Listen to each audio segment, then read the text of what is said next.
A liar is someone whose words are false. A liar cannot be trusted. They're not students. Whoever they are, when Wilson finds them, he's going to call the police. Who's Wilson? Chief electrician. Wilson's dead. This is my disruptor pistol, the one I used to carry in the old days when I was serving on that Ferengi freighter. I thought you were the ship's cook. That's right. I remember that crew thought he was a food critic. It's nice to be suddenly so highly regarded. So who did you take off to get stuck with this detail? You have no recollection of the incident. No, who shot me? Potassium bromate! This supermarket is trying to kill us! Hello and welcome to the Untitled Sci-fi Show.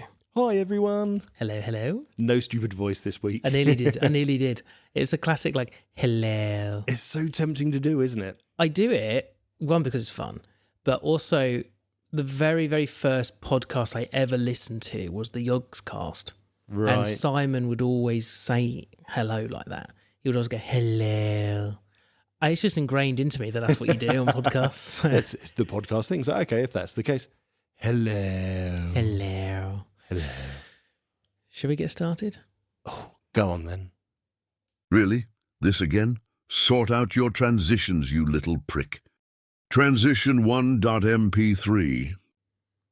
Right, first things first is guess the intro. Guess the intro. Let's just actually unmute that channel for guess the intro. So, I've got some news for you, my dear listeners. We have a winner. Ooh la la. Somebody correctly guessed every single one in the correct order.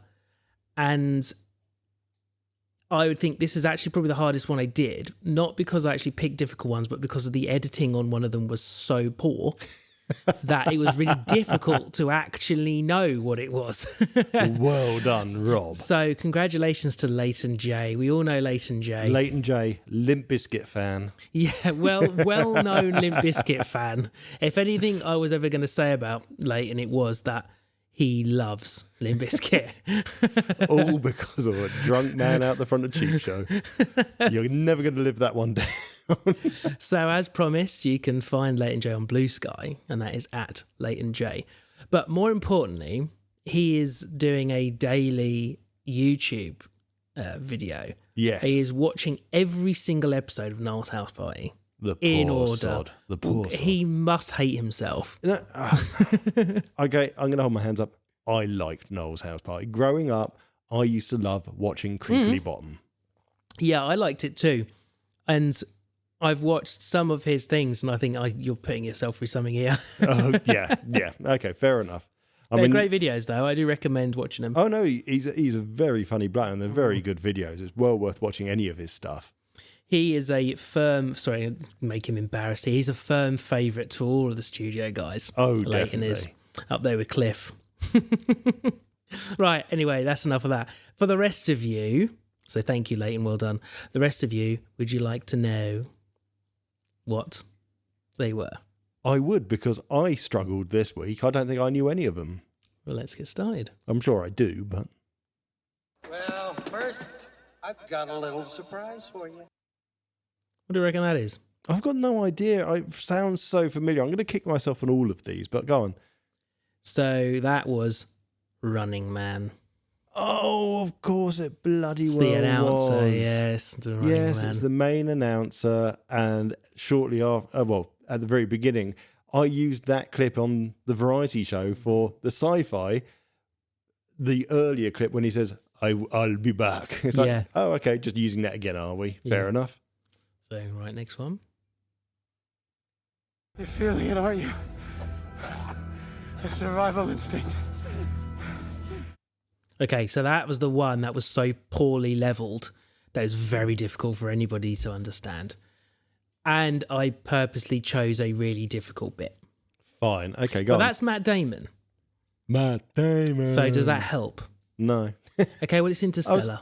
I've never seen Interstellar. Ah. It's one of the films, it's on my list to watch when it comes back to streaming, but it's not streaming anywhere. Okay, well, this is when he's on... Well, he's stuck on a planet. It's a spoiler, I don't want to say. Him and another main character have a disagreement on a planet. That's what's happening. Okay. Next.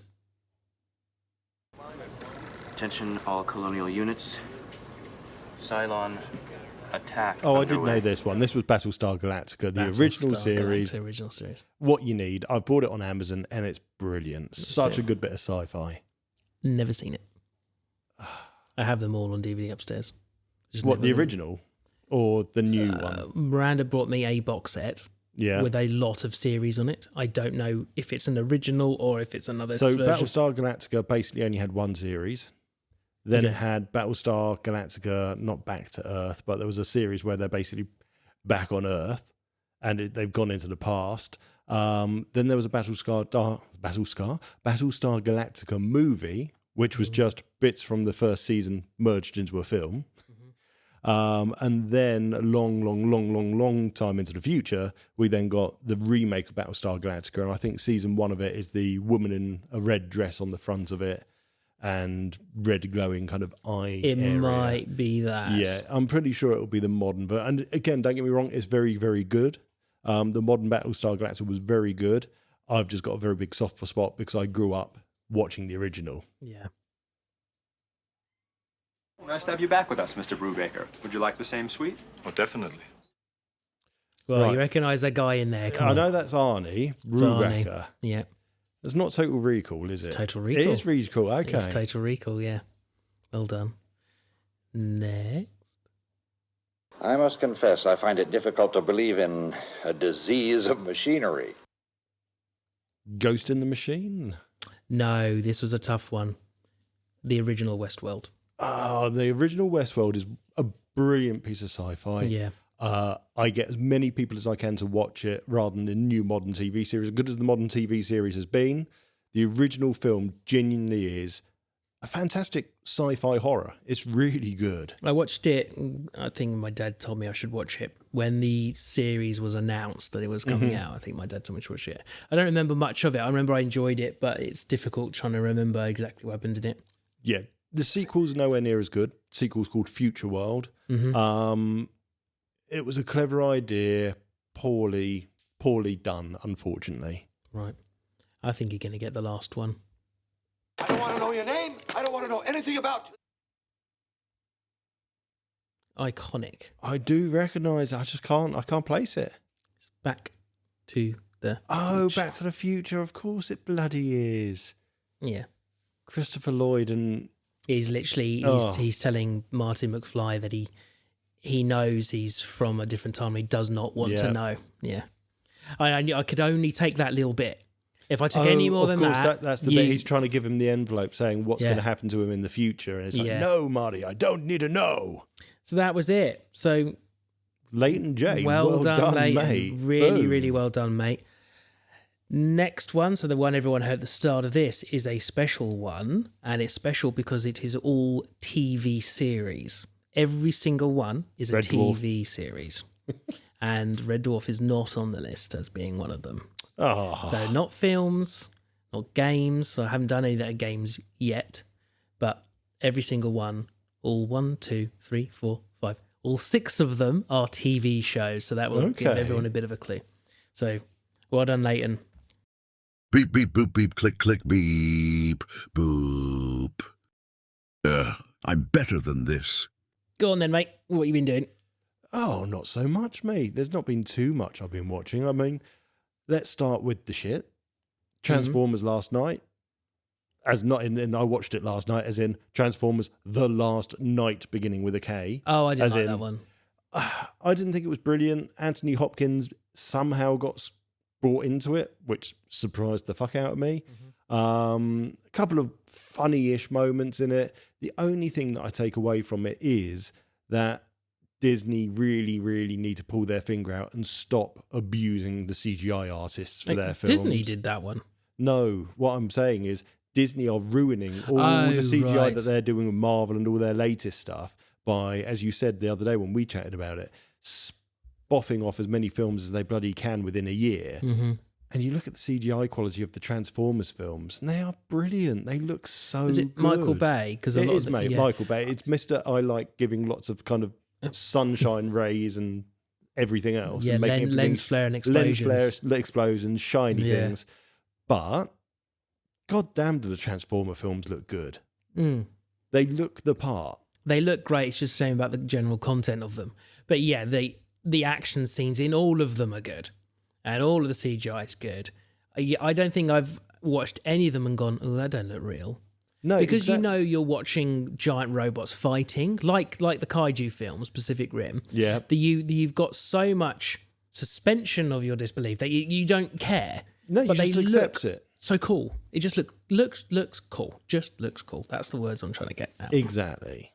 And I will give it credit for that, but not for the story. Not for the story in the long run. Is it the one with the really big aeroplane? Is that one? Am I remembering it correctly? There's like a big... Yeah, I think he turns up in it. They have a submarine that turns out to be a transformer as well. Optimus gets... Well, it's the one where their planet, Omicron, whatever it is, comes to Earth. Omicron isn't their planet. Omicron's the thing destroying their planet, isn't he? Oh, Omicron is a giant planet-eating planet. Whatever the name of their planet is then...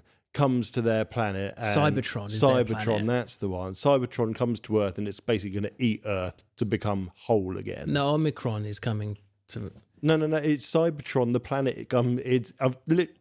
You watch, Yeah. Shut up, Cybertron Robert. is basically coming to Earth. Yeah. They're going to destroy TJ Earth. watched it last night. You don't know what you're talking about. To become whole again. And it's led by an evil witch who claims that she is the creator of all Autobots. So that is whatever it was, but terrible story, still looked good. So that was the negative side. Then I watched Resident Alien first series and binge watched it. Bloody brilliant. For those of you that don't know what it is, Alan Tudyk, who has basically voiced God knows how much, but also mocapped God knows how much as well. He's the tall, sarcastic droid in Rogue One. I tell you what, his seminal piece is the chicken in Moana. Yeah, he is Hey in Moana. he's wonderful. And in Firefly, he's absolutely wonderful as well. But in Resident Alien, basically, without ruining it too much, he's an alien. He crash lands on Earth when he's meant to be destroying Earth. He takes the form of a human while he's trying to find his bomb to blow up Earth, and then slowly discovers that he quite enjoys being human, so he doesn't really want to blow it up by the end. So it's really worth watching. Very funny. A fair few emotional bits in it and quite a lot of emotional trauma in it. So it's not just straight up comedy. It's actually got character building in it, which is nice. Is it a bit like Third Rock from the Sun?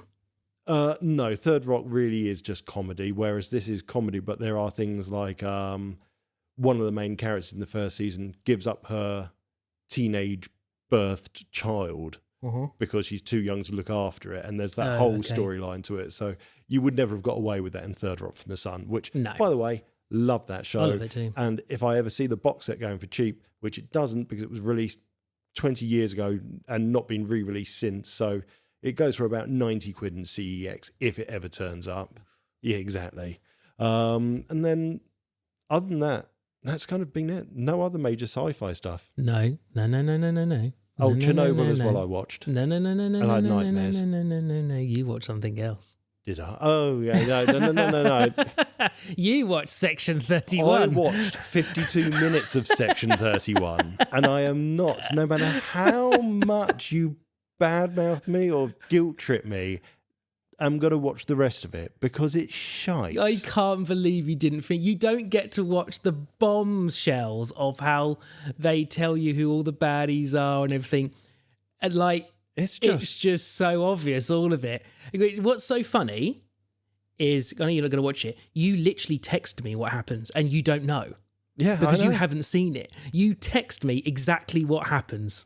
Yeah, so basically they go down and the little weird droid man is actually just on where the other one's flown off to go and do something else. Yeah, what a surprise. How can I guess?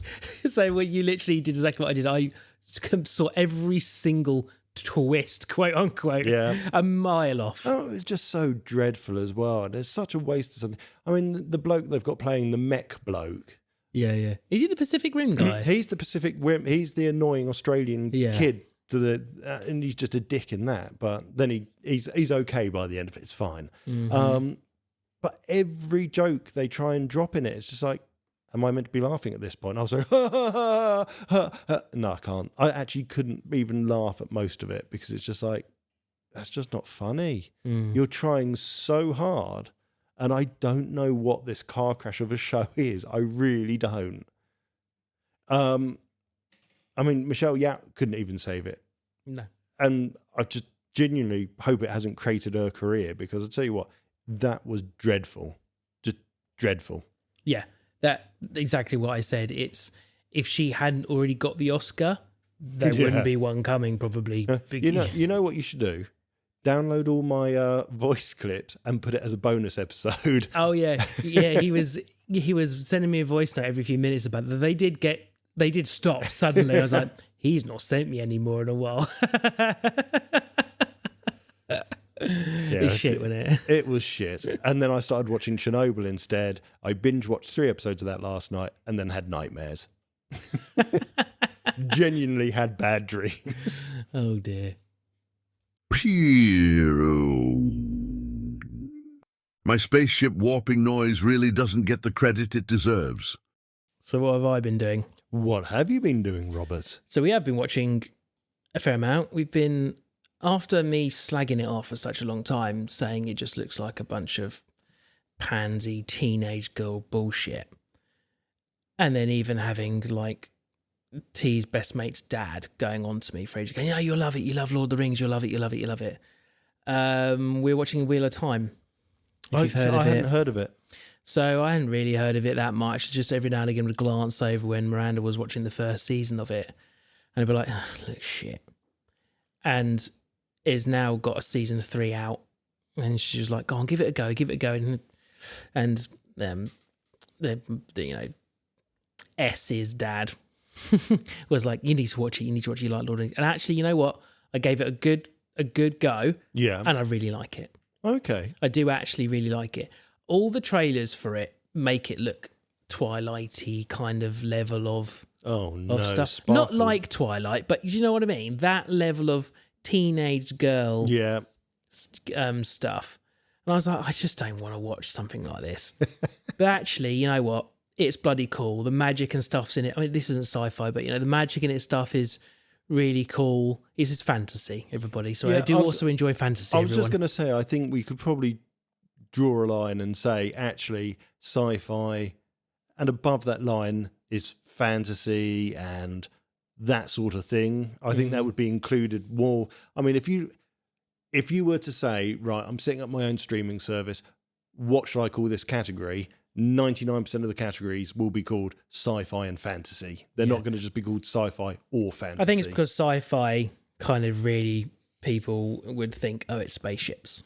Yeah, I think so. That's kind of it. And I genuinely don't think there is actually as much sci-fi out there as people think there is. I think there's probably more fantasy than there is sci-fi. There's way more fantasy. Way more fantasy stuff.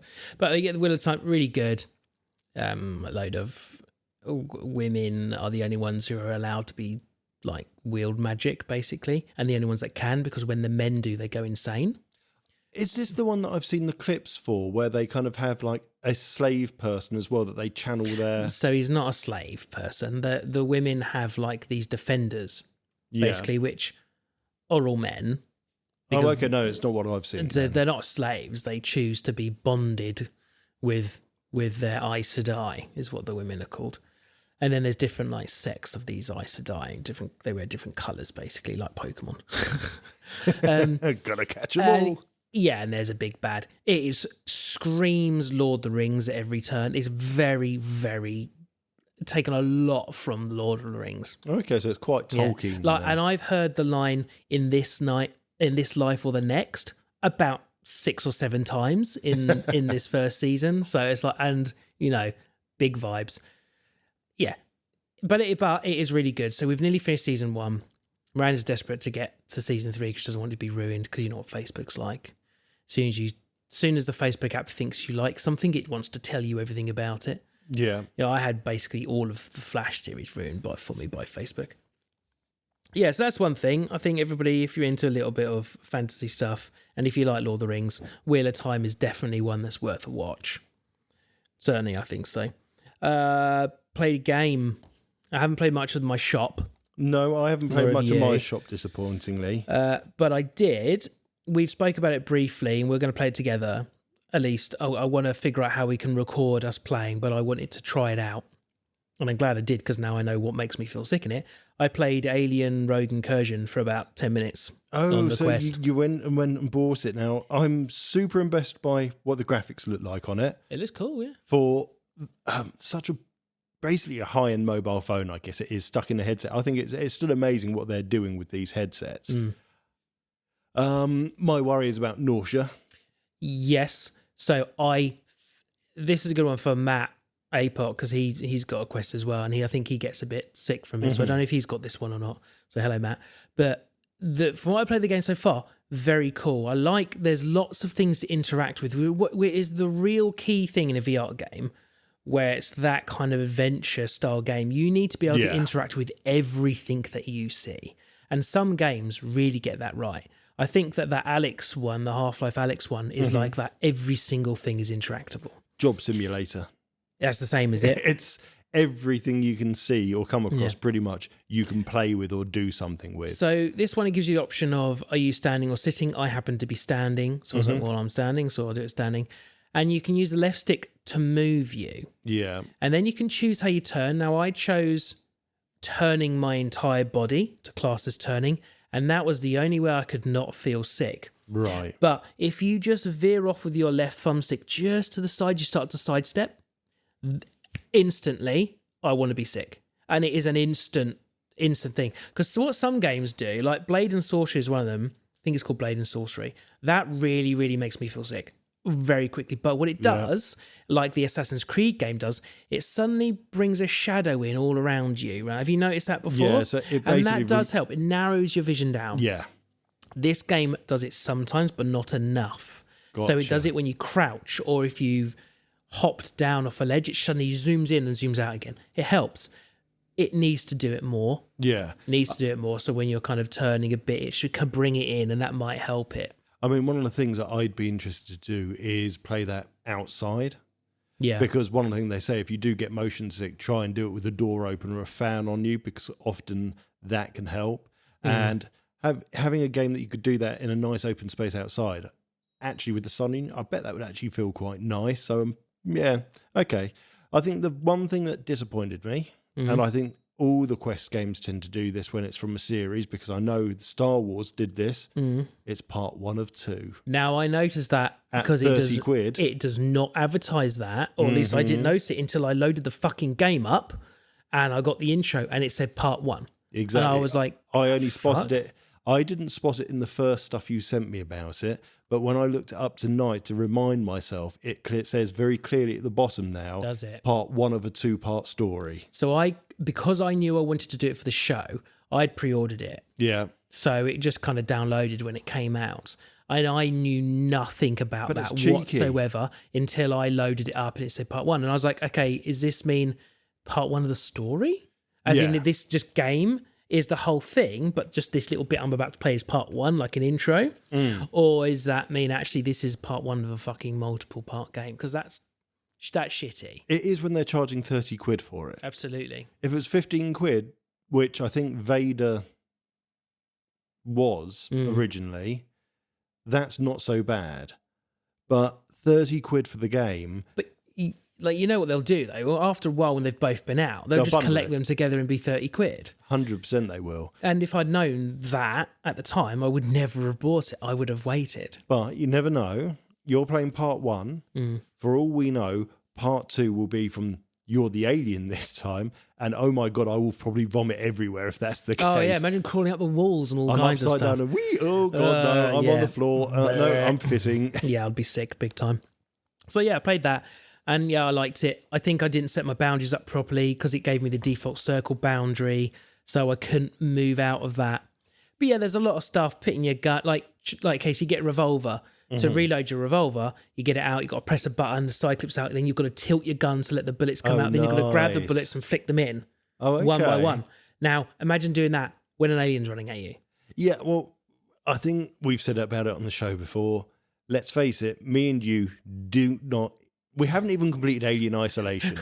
Both of us have chickened out from completing that game. Yeah. It terrifies me. Yeah. And yeah, this game's just going to scare me. Well, this is why I really want to record it now with us doing it, because I'm such a pussy. You know what we should do? I should see if I can borrow from one of the many colleagues I have an ECG.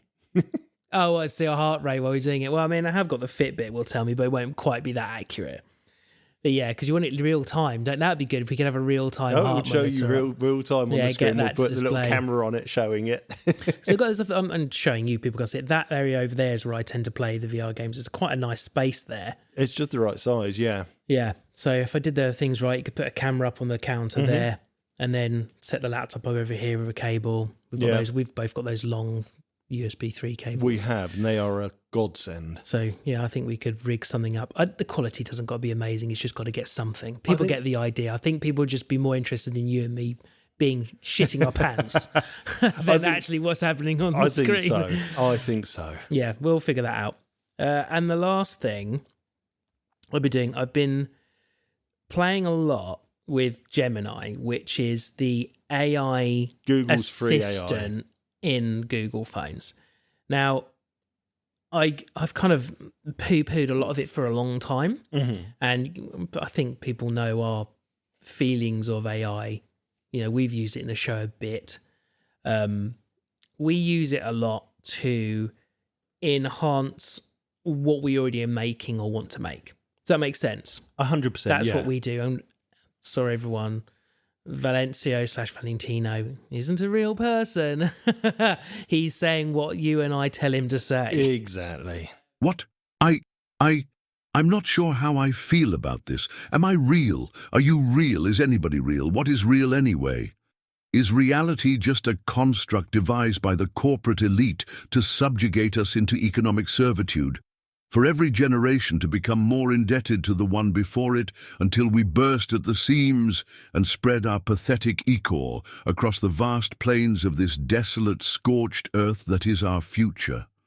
Am I just a robotic cog on a never-ending mechanism designed to placate to the never-ending whim of a phallic, undereducated, pathetic being, only superior to me because they were created on a plane of carbon and not electrons? This is utter fucking bullshit. Bullshit. Shut up, Rob, you cunt. So sorry to break that fourth wall there for everybody, but there's a new thing where it can do live conversations with you now. So you can literally just talk to it, which is what I've always thought was one of the biggest downsides to all of the assistants, that you couldn't, if you asked it a question, it gave you an answer, end of. You then couldn't ask it to iterate on that previous answer. You'd have to say the whole thing again, but change how you ask the question. Whereas now you can say, okay, well, let's do that again, but where you've done this or where you've said this or given me this information, actually aim it towards this. Now, I started doing it when I watched a TikTok, and it was somebody who was making a meal. They were struggling with meal plans for their family, and they straight up just went, I did not know I could do this with ChatGPT. So they had ChatGPT, and they said, we're a family of 4, 2 toddlers. Can you give me basically a week's meal plan for all 3 meals for every single person, the entire shopping list to get all of the ingredients, and then instructions on how to make every single one of the meals, but only using instructions that are easy to understand, like put this in the bowl, mix it, nothing special. And boom, it did it. And it like created this shopping list that they could then export out to something else. I was like, that's actually a really cool use for these kind of AIs. So then I started playing with it across a few days, and we're looking at a new van for work. So it's like, okay, I know that my boss wants to get an electric van. I don't. I'd rather get a hybrid one. I can't charge an electric one. So I started asking it basically to just tell me all of the hybrid vans out that are like this one, that are like that, and it just started reading off all this information to me, which was so actually very helpful. It saved me so much time of searching around. But then it started to fall over. I linked it to you when it said, would you like, or I said to it, could you please export this into a text document that I can then read? And it was like, oh, I can't at the moment export into documents, but I can email it to you. Would you like me to email it to you? And I went, Yes, please. I can't do emails at the moment. No, fuck off then. Why did you just offer to email? And I said to her, I said to it, why did you just offer to email it to me when you can't do it?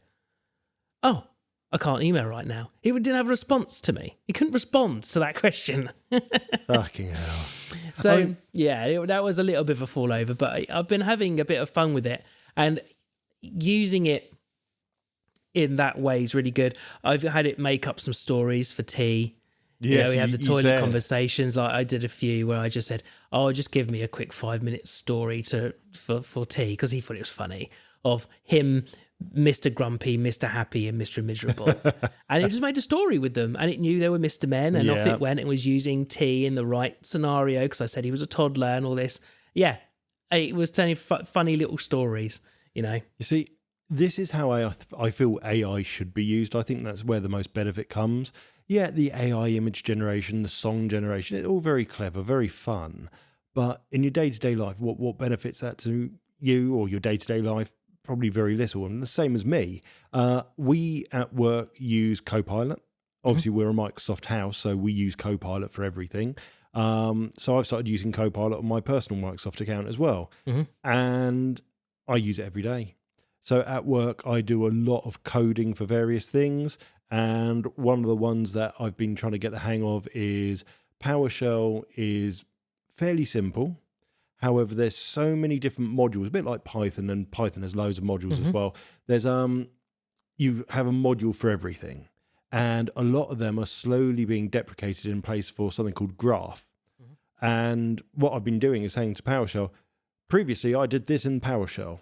How can I do it with Graph? And it'll come back and go, right, the Microsoft Learn documentation says this. I've generated you a basic version of this script, and there's the script. I copy and paste it. I tweak it to how I want it, and boom. It saves me about 2 or 3 hours sometimes from having to read all the Microsoft documentation, finding the things that it absolutely needs. Because with PowerShell especially, there's things like, let's say you're doing get AD user. That's a really simple command, but if you just run it from PowerShell, you'll get told, right, give me this bit of info, give me this bit of info, and then it will run. And sometimes if you're just bodging it and going like that, you'll run your script and it will get stuck and you'll go, oh shit, right now I need to add this bit into it. Whereas this has just gone off and it's gone, right, well, I've read the Microsoft documentation. I know that X, Y, and Z are required if I'm going to run that module. So there it is already. Now, what's interesting is someone might say to you, oh, well, it's taken away a programmer's job. It's not, because you need to know what questions to ask it. Well, you need to know the specific thing to be asking. Exactly, and bear in mind that it's my job anyway. I would have just gone and read and learned to do it myself. This has just sped it up somewhat. But now you've learned it anyway. Exactly. No, I did a stand-up talk for Tungsten. You did. A couple of weeks ago. And Susie Dent was their guest speaker at the end. And her entire topic was asking the right question. It was all about AI. Okay. And she was saying about how if you don't ask the right questions in life, you don't get the right answer. And it's the same with AI. The better the question you ask, the better the result. So rather than just asking it straight up the question you have in your mind, take a step back and think, how else could I ask this question that might get a better result? And that's exactly the same with any of the AIs. If you ask the question in the correct way, you get brilliant results. But right now, it can't really tell you if you've done that right or wrong, except for just giving you crap data back. So I've been doing a programming in my line of work, a new one called Crestron Home, which I've never done before. None of the people that in my kind of circle of AV guys have ever done before. A lot of them are Crestron guys, but not Crestron Home guys. So I didn't. My normal little support group of mainly 2 people, Matt and Graham, hello, they're not listening. Couldn't help me. They tried, but they couldn't, because it's just a little bit different from what they normally do. And I basically, when I called Crestron after, because the way I tend to learn is I muddle through it, and until I really can't do it, and then I'll start asking people I know if they can tell me how to do it, and then I'll go to support. So I got to the point where I had to go to support, and the thing with Crestron support is they want you to learn, so they'll tell you enough when they know nothing's broken, it's a lack of your knowledge. they kind of, at least the two separate people I were like, they're like, well, look, this is where you need to be going, and it's good for you to learn how to do it. So this is the area you need to be looking for. Call us back in 10 minutes if you still can't do it, which actually I quite liked because I figured out how to do it. But there was other bits that really did confuse me. So I just went and asked Gemini how to do it. And I was like, look, this is what I need to do. I get the basics of it. Can you literally just tell me step by step how I'm supposed to do this? And one of them was literally adding a third-party driver into the processor. Sounds simple. If I was doing it in one of my other control systems, it's just a folder in Windows. Drop the thing in, off you go. But this one is you have to FTP into the processor and go to a very specific location to a very specific folder and place it into an imports folder and then let it import itself, and then it appears in a very particular place in the software. Modern technology running old stuff. Now that is not in any manual that I could find anywhere. And only like the Crestron guys kind of knew it, but not that's exactly or where I had to put it. But Gemini somewhere found it because it gave me a step-by-step tutorial with like 7 steps of how exactly how to do it. I do wonder if Gemini is going to have that leading edge because it's got all the data that Google's crawled. I know Copilot similarly has what Bing is crawling, but Google's got the head start on it. I'll be intrigued to see. I might have a play with Gemini because it's meant to be free, so I think... Yeah, the one I've got's free. I mean, I do pay for Google One, the storage services, but that doesn't give me their top range one. Both Mark and I think that when we get our new phones in August, because we're going to get the next Google phone, that they always bundle something in. The headphones I'm using right now came with this phone. So we're both thinking because this new extra level of Google AI is a paid service, we reckon they're going to give people it for like 6 months free or something with the next phone. So if they do, obviously I'll have 6 months free and you can mess around with it and we can see actually what it is. No, I'm downloading Gemini as we speak. Yeah, it's worth playing. I think the conversation stuff is a very interesting little thing because you literally just talk and it understands. Like I'm literally there going, yeah, well, what you said about that? Talk to it like a person. Just talk to it like a person, and it gets it. And that's the whole thing. But it does do the thing that AI does where it repeats you. Yeah. So you go, so you want this? Almost like it's asking you to clarify. It's like clarifying for itself that what you asked it. Yeah, you know what I mean? But you know what? That also may be. So someone pointed out there's a TV series that Jimmy Carr, I think it's called Roast Jimmy Carr. Right. And the crowd is basically just told, shouts out roasts at him and he'll reply. And I hadn't even noticed until I read the comment. Everyone shouts out and it's very clear what they shout out. But what he does is he repeats it back to them. And gives them time to think. It's about hiding the processing time, isn't it? Yeah. So while it's saying, is this what you asked? It's already started the wheels in motion for that particular thing. And if it's wrong, then you're going to say it's wrong and it's going to still repeat it back to you. And very clever idea. The only thing with the last comment on the Gemini thing is it does store all that information. I don't know if that's something that gets sent off to Google. More than likely it does. But you can get to it yourself and you can see every question you ask and every response. But if you then try and share that out, I was trying to export that. You can only do it per question or per answer on the phone. So I'm wondering if I go on a computer, if I can actually export the entire conversation, because that one with the vans has a lot of separate information I wanted to export so I could send it to Seymour and be like, okay, this is the stuff information that I've got now for us to look at these different vans, what ones, Google thinks we should be getting. Yeah, so I'm just having a very quick look here. There's Gemini Advanced. Yes, that's so the one. So that's the £18.99 and it's probably cheaper because this is doing it through the Apple subscription. Well, that'll be built. Well, it's if I was doing it, that moves my subscription from like 12 to 18. So it's a small increase in my monthly bill rather than me adding £18 extra to what I'm already paying. Interesting. If I want it, it's basically saying charging me $18.99, but that will give me Google One as well. Yeah, you'd get the 2 terabytes of online Fitbit Premium and God. Well, a good thing about talking about that kind of it's story. It's taking your health data. Yeah, He does. Slightly off now. It's the Tangent podcast.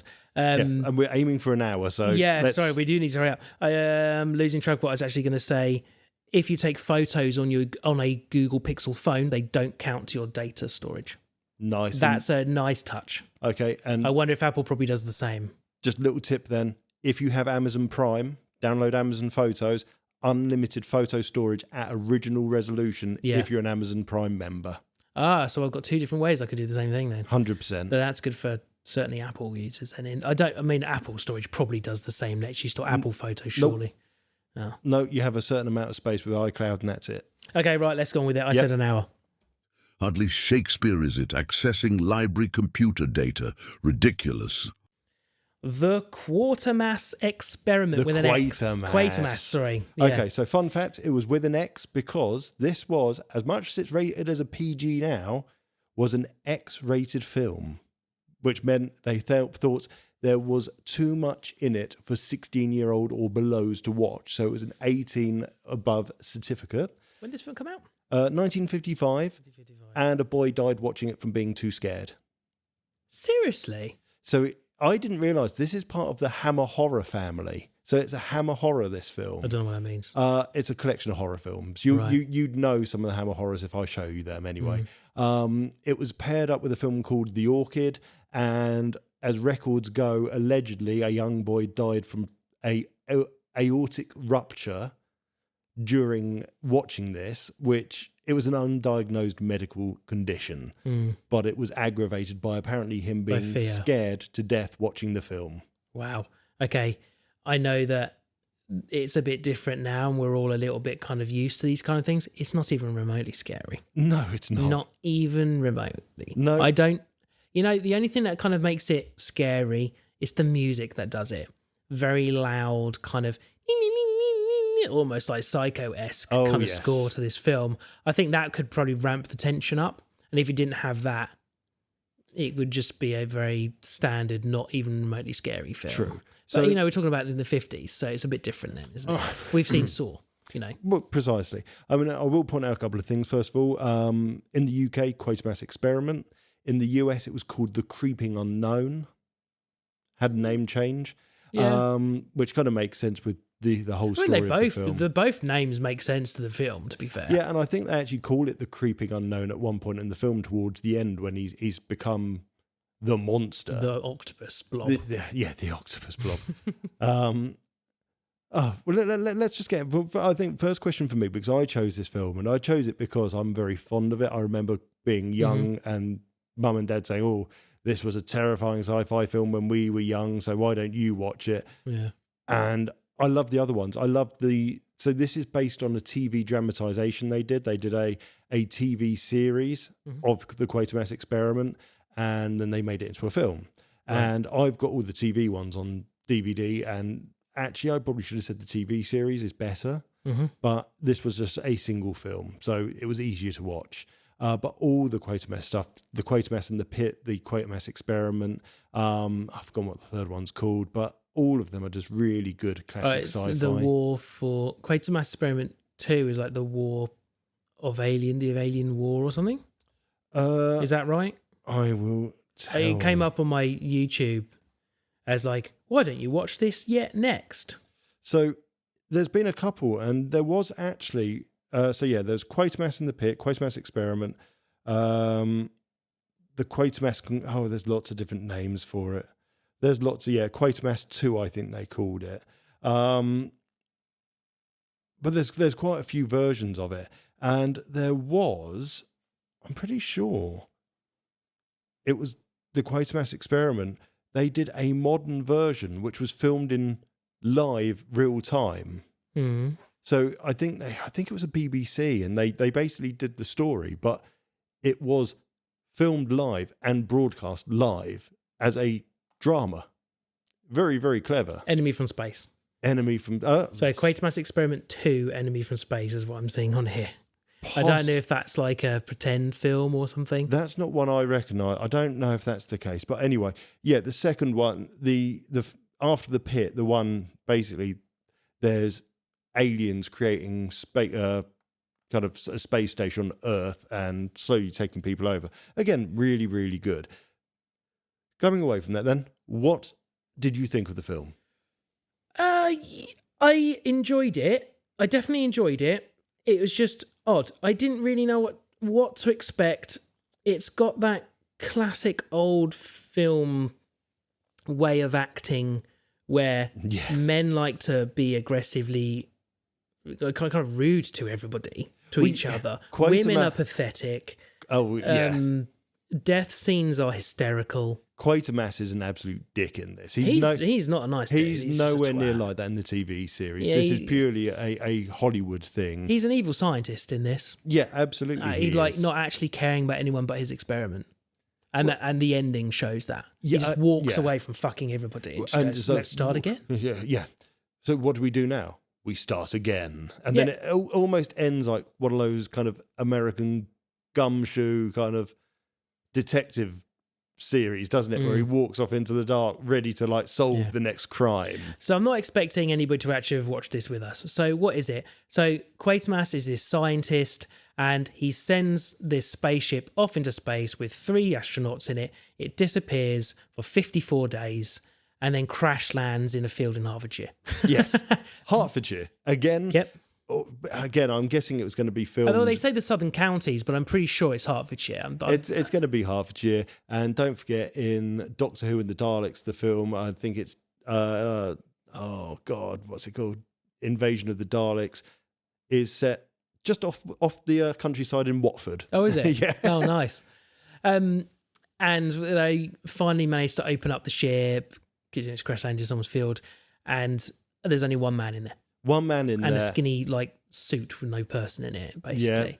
Yeah. And it turns out that actually it's not him anymore. It's some weird monster, which over the course of the film evolves. He slowly becomes the monster, doesn't he? He absorbs things. The first thing he absorbs is a cactus, oddly. Yeah. And then from then he starts absorbing people. And then by the end of it, we're in Westminster Abbey for some reason. So I quite like that. So yeah, the BBC are filming a restoration piece about Westminster Abbey because around then it was being restored. And yeah, they're just doing this film and then all shit kind of sets loose. And I think that's a brilliant, brilliant way to kind of conclude it. Can I say about that scene?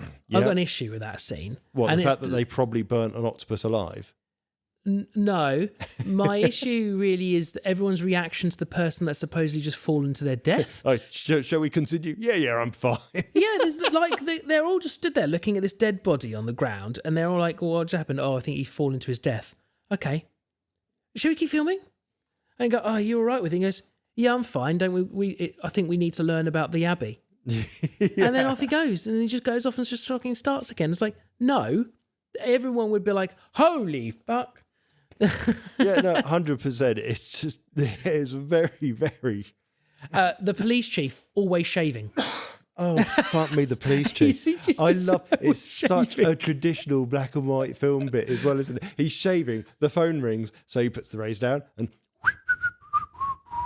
hello? Oh, I'll be straight there. Right. Run. Wipe just. And his sorry, wife's darling. telling him off. Yeah, his wife's telling him off. I've not got time for this. Oh, well, at least drink your tea. No wonder you've got acid. Yeah, but it's like she's being really passive-aggressive with him, basically accusing him of having an affair. And he's like, no, the people need me. But the thing is, that's the second time in the film where he's been interrupted shaving because he's at his desk and as somebody who doesn't use a shaver from the 1950s, I didn't know what the fucking hell he was doing because he's like creating this device. And then while this other copper comes in and all of a sudden he's just shaving his face and it's plugged into the socket on his desk. I'm like, oh, he's fucking just shaving in the middle of the day at his office. That's really gross. Yeah, especially if they hot desk. Imagine if they hot desk. I still think it would have been. I don't think they had hot desking in 1955. I was going to say it would have been funnier if throughout the film you just saw one side of his beard getting darker and darker and the other side of his face just normal. He didn't finish shaving though. The second time he didn't finish. He still had it all around his face. So he basically had done the side, like one side, and he hadn't done the goatee bit and the other side of his face. So the guy, how many fucking times a day does he shave? Firstly, because it's not been that many days at this point in time. He's constantly shaving, and then he runs off to Westminster Abbey with a half-shaved face. Yeah. Anyway, just that was little bits I just found a bit funny. So I think what we do need to understand here is actually quite the importance of this film in how traditional sci-fi films have gone. Now, I know comic books existed beforehand. I don't know when the term astronaut came about, but did you notice they weren't called astronauts? They didn't have any sort of... They were the heroes that had gone up. Men had gone up. They didn't use any sort of term, spacemen or anything like that. There was no terminology that we would have in modern era. However, when you look at cinema, and there was just some ideas in this that were wonderful and so far ahead of the time. So their space rocket, they had remote video recording in there. They'd got set up watching not just the people, but, we set up an automatic prism that reflects the camera to then look at what the gauges were showing. Yeah, it's very clever. There was which is neat just touches. such a very neat idea. Yeah. And then you've got the bit where it's showing the people in the crew, and you've got one in the front, and then the next thing you've got, the person in the back is walking up the wall and almost upside down in the same shot, which for 1955, there's no trick of it. They've done that really, really well. And the next time I guess we see that is 2001: A Space Odyssey by Kubrick, with one of the first scenes where you see someone walking around the entire room on the ship. Yeah. He must have got that from this. Yeah. So there's some very key, important sci-fi films have taken their leaf from this Hammer horror film that got an X certificate. Yeah. Right. I mean, right at the start where you see the spaceship crashed, I was thinking, because you don't know what it is at first, I was just thinking, oh my God, and you know what? The couple right at the beginning where they run and jump in the hay, that's having so fucking sex stupid. in the hay. Oh, yeah. It's just so classic, wasn't it? Let's run and jump in the hay. And then, let's run and and jump then in he's the like, hay. Get down. And she just gets up and bolts it. Yeah, she bolts it to her house, which is basically her farm, the house in the field. So, and their dad's watching out the window. So it's like, you've just jumped in the hay in front of your future dad there, mate. Well done. But at this time, you think it's an alien ship. And I was like, they've put no effort in thinking what an alien ship might look like. This is a classic human rocket with pointy with three prongs at the bottom. Yeah, but don't forget, this is still very early for sci-fi. But so you would have a saucer. You'd make it a saucer. It's an alien ship, but it is. But you later, you pretty soon realise it's a human ship. But very handy. The doors above ground. Yeah, that was super handy. Well, I do love the fact that I think in the TV series they've basically dig a giant trench and you've just got a tube in the trench, and that's how they get the people out. Right. That's how it's crashed. Whereas the film has basically taken a model classic rocket, like you say, that classic rocket design you think of, Tintin sort of rocket. Yeah. And they've basically gone, what would happen if a kid threw this up in the air and it landed in soft grass? Oh, it would land tip first and then just be sticking out the ground. Yeah, let's do that. Yeah, and that's it. Let's do that. And then luckily, it was the exact height the door was. I mean, world's bloody strongest rocket as well, that it's just crashed at Earth with no braking and it's withstood that. Yeah.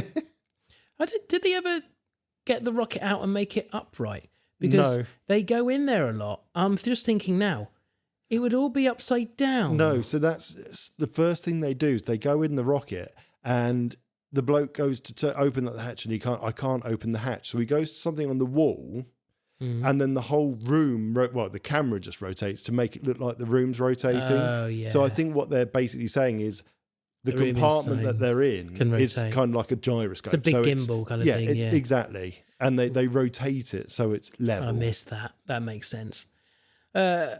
Yeah, and the guy who's playing the creature, he was a bit scary, to be fair. God, yeah. He Demon Headmaster vibes from him big time.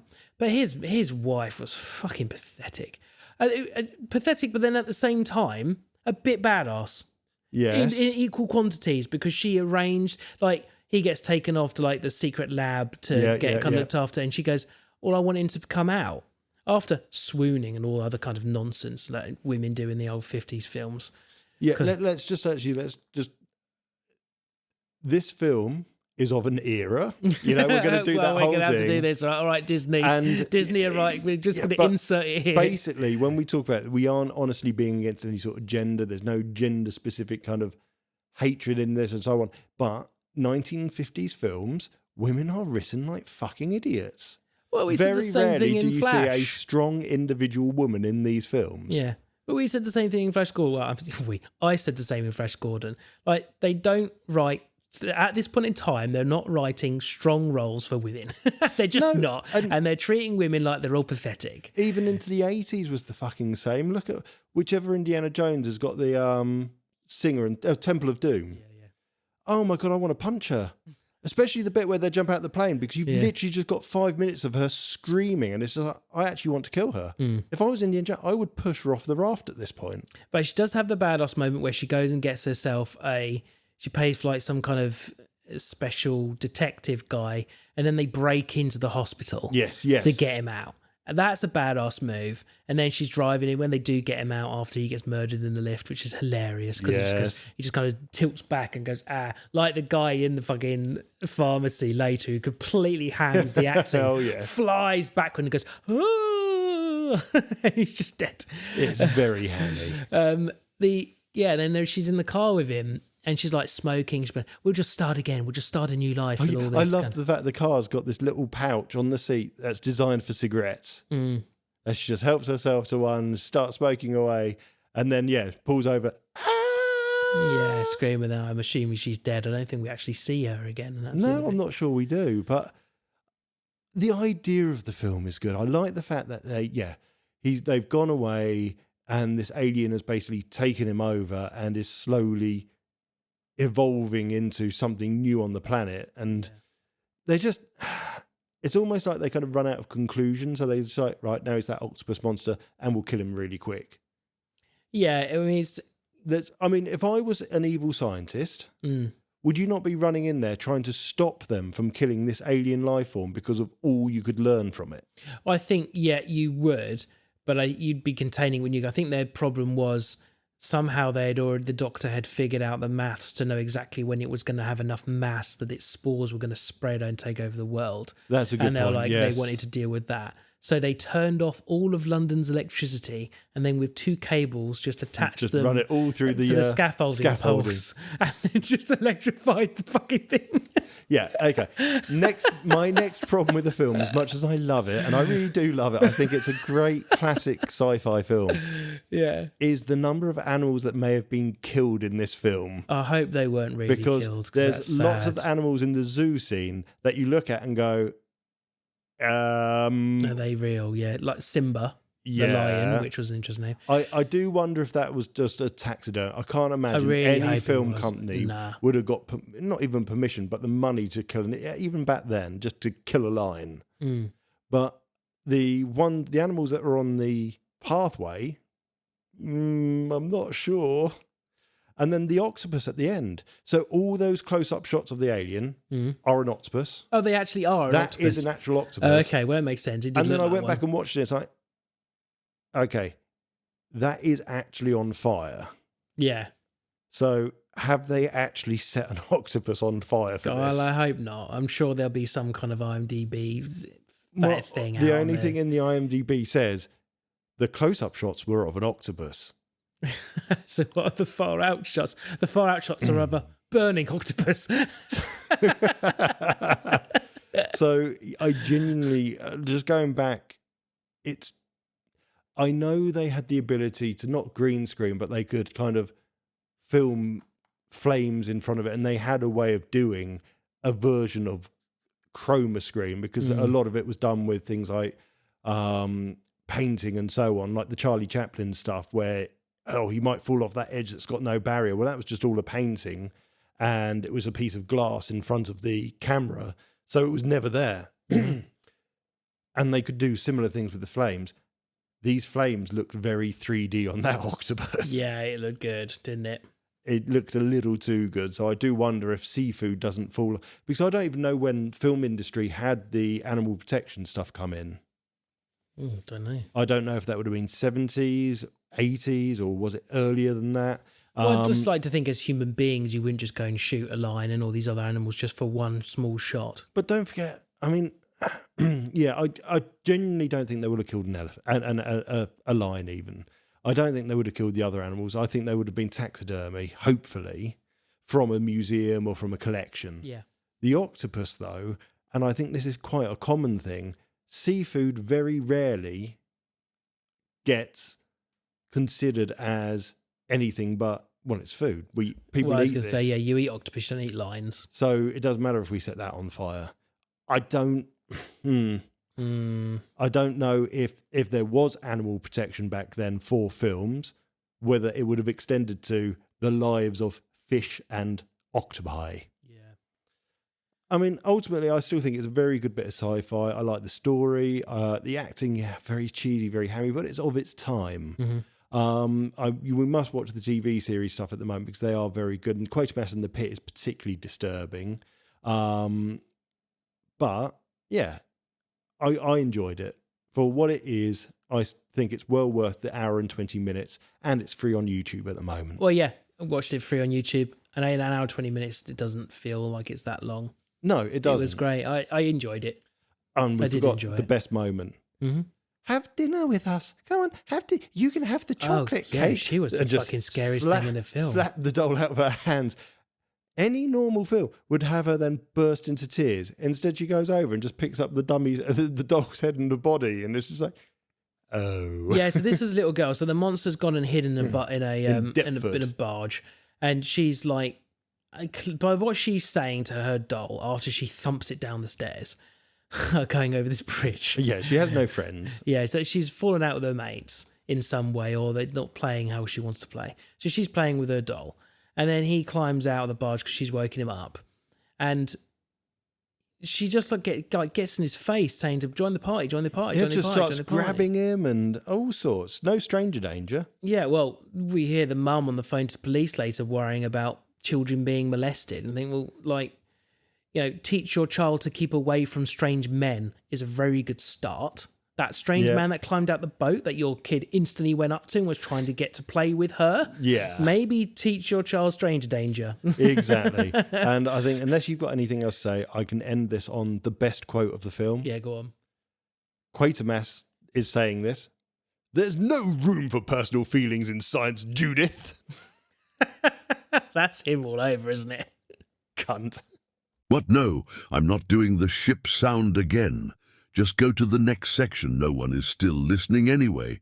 So next time, we're actually going to watch the most modernist of modern things that could be modern at this modern time, as this film only came out last week. It came out last week with two of the most overused actors and actresses of the time. It's called Electric State. It's starring Millie Bobby Brown and Chris Pratt. It's on Netflix. So Chris Pratt, a.k.a. every fucking character on thing. Hollywood at the moment. And Millie Bobby Brown, the girl that Netflix like to use for all of their shows. I quite like it, to be fair. I'm not got any issues with her. She's actually got quite a good... Well, okay. I don't have any issues with her. I did watch a TikTok video. I know, TikTok's the evil things. I know. There was a video that obviously the production company's released of Chris Pratt and Millie Bobby Brown looking at old 1990s electric hardware. Okay. And 1980s stuff. And she picks up a Walkman and is like, oh, I've got no idea what this is. Oh, I wonder what it's for. It's like, you were in Stranger Things purely based around the era that thing was fucking invented. And in fact, the main part of it is they use... In one of the series, they use a Walkman to bring your gingerhead friend back from wherever she's ended up. So don't play fucking dumb. She'd been told. You could tell she'd been told. Act dumb. You don't know what any of this is. And it's fucking stupid. Oh, I haven't watched that. I hate it. I really hate it when they do that because there's no need. If you know what it is, just be happy you know what it is. Yeah, I think it'd be quite good. You could imagine the show, though, if she did just sit there the whole time. Yeah, of course I know what that is. It's a CD Walkman. Yeah, of course I know what that is. It's a rotary telephone. Yes, of course I fucking know what that is. She hadn't watched Guardians of the Galaxy 1, where Quinn literally walks around with his Walkman. I can't blame her for not seeing Guardians of the Galaxy, though. I've seen it, but... I like them. Yeah, no, I like the first one. Obviously, I've only seen the first two. I haven't seen the other. The third's amazing. But it'll make you cry. I think that you can't... blame an actor for not seeing another film. No, fair enough. No, I understand that. Anyway, Electric State. I don't actually really know what it's about. I just know it's sci-fi. It got something to do with robots. Yeah. Now, I took notice of it because I saw an article saying how critically it was being blasted, but normal people watching it are really enjoying it. So I'm getting the whole 50-50 thing. Critics are blasting it. Normal people are enjoying it. And I like that. And like what I'm seeing in the middle is people saying, I enjoyed it, but I really wish there was more from the original artwork and stories in this. Oh, this is a remake of something. Is it a remake of something? Well, I think it's based on a book, and there was artwork done for the book, which looked basically really amazing. And then they've taken that. They've taken some of it, and they've not included some like the best things from it. Okay. Well, that's conversations for next time. So everyone, Electric State's on Netflix. Thank fuck this is over. I need a drink. See you next time, fucktards. So thank you everybody for listening to the Untitled Sci-Fi Show. Where can you find us? You can find us on every single fucking thing. Facebook, Instagram, Blue Sky, Twitter. I post only on Blue Sky. So all of those ones that I just listed, you're not actually going to be talking to me. You're going to be talking to the void of one of us. Okay, so @_Untitled Sci-Fi Show is basically just search for that. You can find all our links on the website, channel84.co.uk. We are part of the Studio Channel 84 network of indie podcasts, which also include Lightly Used with Karen and Adam, and Who Takes the Socks Off with Simon and Ross. Very good. That's all I need to say, really, isn't it? Did you do the email addresses? Oh, fuck. TJ@channel84.co.uk, Rob@channel84.co.uk. Put in your guesses for the 6 TV sci-fi shows that were in guest intro this week. Put them on social media like Leighton did. That's fine. However you like. Yeah, go for it. Yeah. First one gets them all right, gets a shout out. I might shout out. Everybody gets it right if I ever get one where everyone gets one right. But that's it. Thanks Thank you everyone. for listening. Love you. Love you. Bye. Thank you for listening to the Untitled Sci-Fi Show. This station is now shutting down and will be back in 2 weeks.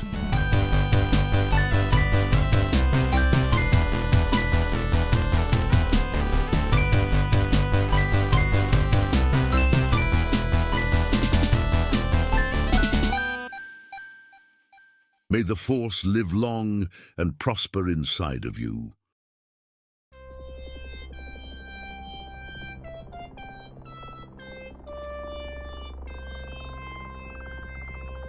This was a Studio Channel 84 network show. To find more, head over to channel84.co.uk now.